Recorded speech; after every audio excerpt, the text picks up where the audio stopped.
पिछले कुछ सालों में गोवा में जिस तरह की राजनीति हो रही है, जो जनता के हित में नहीं है, जो जनता के लिए डिलीवर नहीं करती है, जिसमें सिर्फ विधायकों को बेचा और खरीदा जाता है और सरकारें बनाई जाती हैं, जो पब्लिक मनी है वो नेताओं के और पार्टियों की जेब में जा रहा है, और जो जनता की ज़रूरतें हैं, चाहे वो बिजली हो, चाहे वो सड़कें हो, चाहे वो स्कूल हो, चाहे वो अस्पताल हो, उनमें किसी पर भी ग्राउंड पर डिलीवरी नहीं हो रही है। जो गोवा की सरकार का गवर्नेंस फेलियर है, उसको देखकर पिछले साल भर में ज़मीनी स्तर पर, गांव में, पंचायत में, असेंबली के स्तर पर, वहाँ पे तालुका के स्तर पर बड़ी संख्या में लोग आके आम आदमी पार्टी से जुड़ रहे हैं।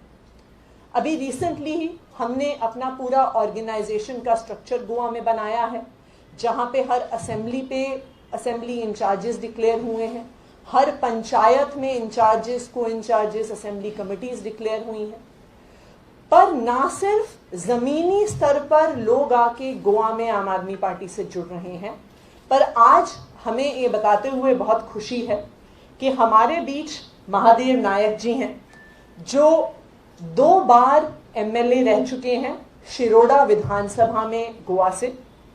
2007 से लेके 2017 तक महादेव नायक जी 2 बार एमएलए रह चुके हैं, और 2012 से 2017 में मनोहर पारिकर जी की सरकार में महादेव नायक जी सोशल वेलफेयर मिनिस्टर भी रह चुके हैं, कोऑपरेटिव डिपार्टमेंट्स के मिनिस्टर भी रह चुके हैं।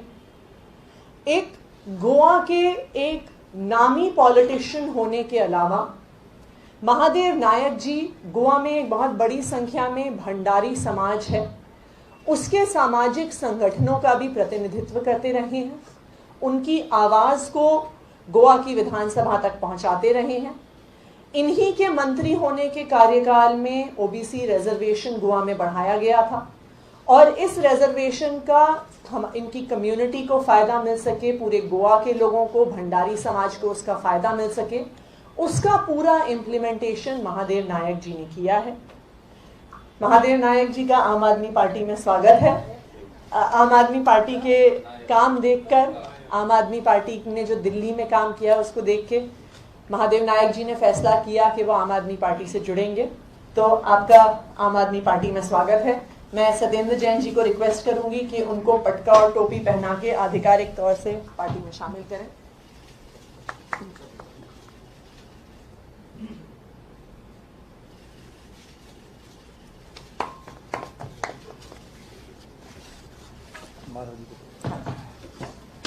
तो महादेव जी, अब हम चाहेंगे कि आप 2 शब्द कहें।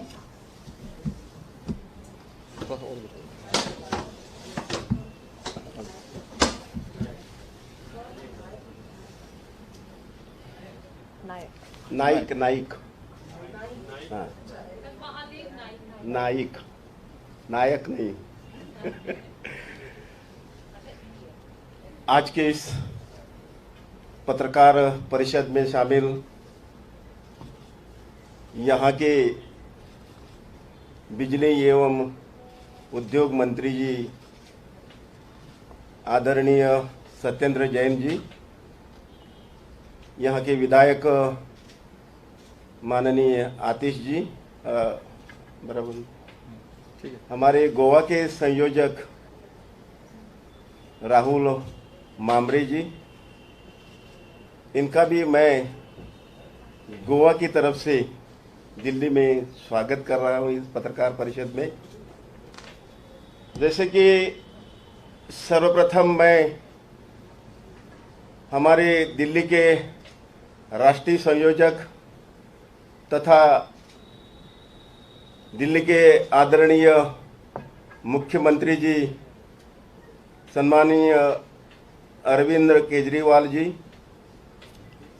इनका मैं बहुत बहुत शुक्रगुजार कर रहा हूँ, उनको धन्यवाद दे रहा हूँ कि आज इन लोगों ने हमको आप पार्टी में काम करने का मौका दिया है, और मैं यह आपको वादा दिलाता हूं कि आने वाले समय में जब 2022 का इलेक्शन हो जाएगा और जिस तरह से दिल्ली में काम हो रहा है उसी तरह से अभी गोवा में भी अच्छा काम हो रहा है।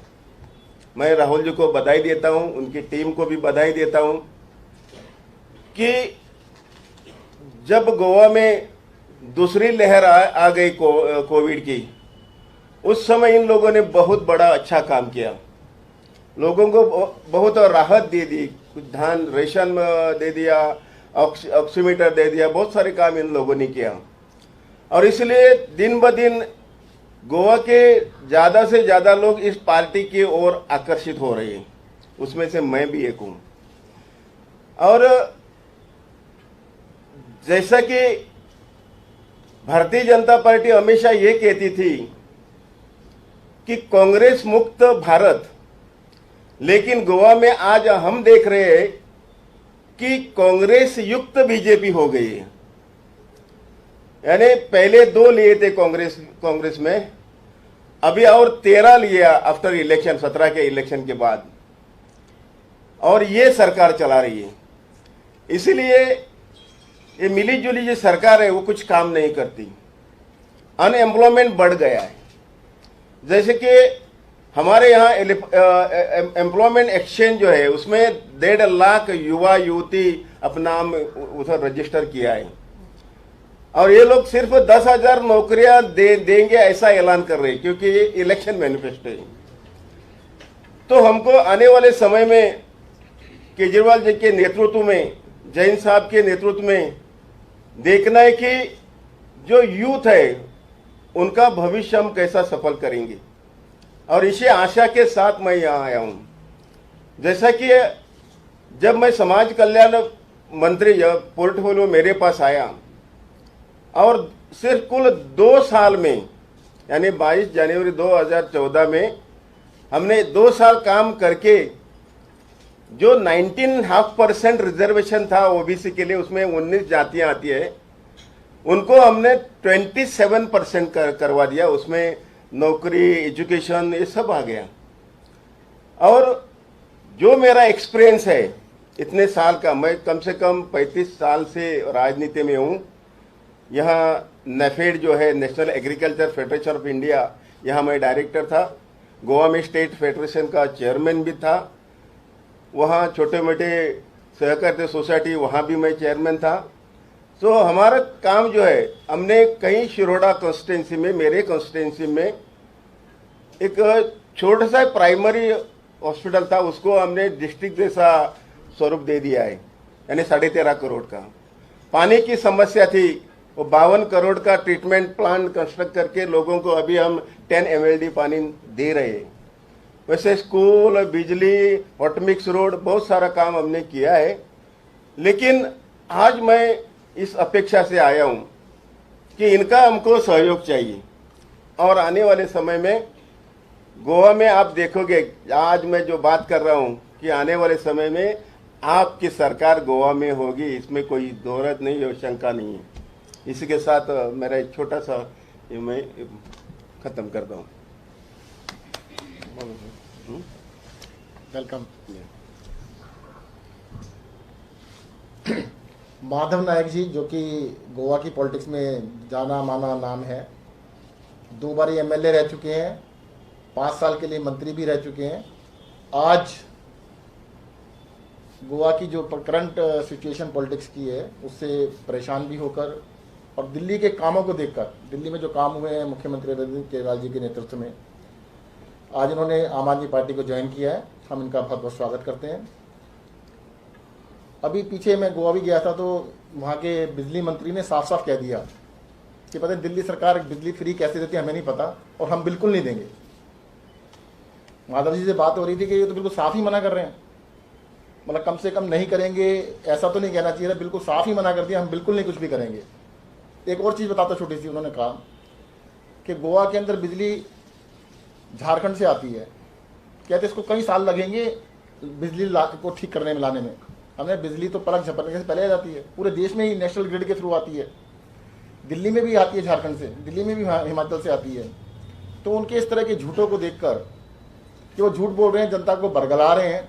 और सबसे बड़ी बात है कि गोवा के अंदर देखिएगा इतने अच्छे नेचुरल रिसोर्सेज हैं, दुनिया के सबसे सुंदर शहरों जगहों में से एक गोवा है। नेचुरल रिसोर्सेज बहुत अच्छे हैं, लोग बड़े अच्छे हैं, पर वहाँ के जो थर्ड क्लास पॉलिटिशियंस हैं उन्होंने उसका गोवा का सत्यानाश कर दिया। उन लोगों की नीतियों से दुखी होकर माधव नायक जी आज ज्वाइन कर रहे हैं। और मुझे लगता है कि हम सब मिलके, गोवा की सारी जनता मिलकर, सभी लोग मिलके इस बारी गोवा के अंदर बहुत बड़ा चेंज करेंगे। और गोवा के अंदर देखिएगा इस बारी आम आदमी पार्टी की सरकार बनेगी। और वहाँ पर भी जैसे दिल्ली के अंदर अच्छे काम हुए हैं, बिजली में, पानी में, शिक्षा में, स्वास्थ्य में, पब्लिक की सेवा में, वो सारे काम वहाँ पे भी किए जाएंगे। धन्यवाद। एक मिनट अभी खत्म नहीं हुआ है। अभी हमारे गोवा के कन्वीनर राहुल मामरे जी भी अपनी बात रखें।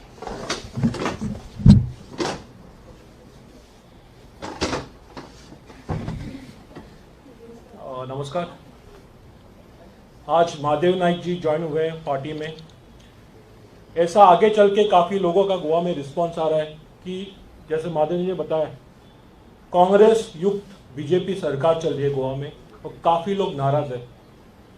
जब सरकार से उम्मीद है कि लोगों के लिए कुछ करेंगे, मतलब गोवा में भाजपा सरकार है, कांग्रेस के साथ है, कुछ नहीं करे कोविड के टाइम में या रेशन, हम लोगों ने लोगों को रेशन पहुंचाया, ऑक्सीजन कॉन्सेंट्रेटर पहुंचाया, काफ़ी मदद की। और देश में पहली बार ऐसा हुआ कि 2 पावर मिनिस्टर के डिबेट हुए थे। हमारी जो आंदोलन है, हम बिजली आंदोलन कर रहे हैं कि लोगों को बता रहे हैं कि 300 यूनिट फ्री देंगे।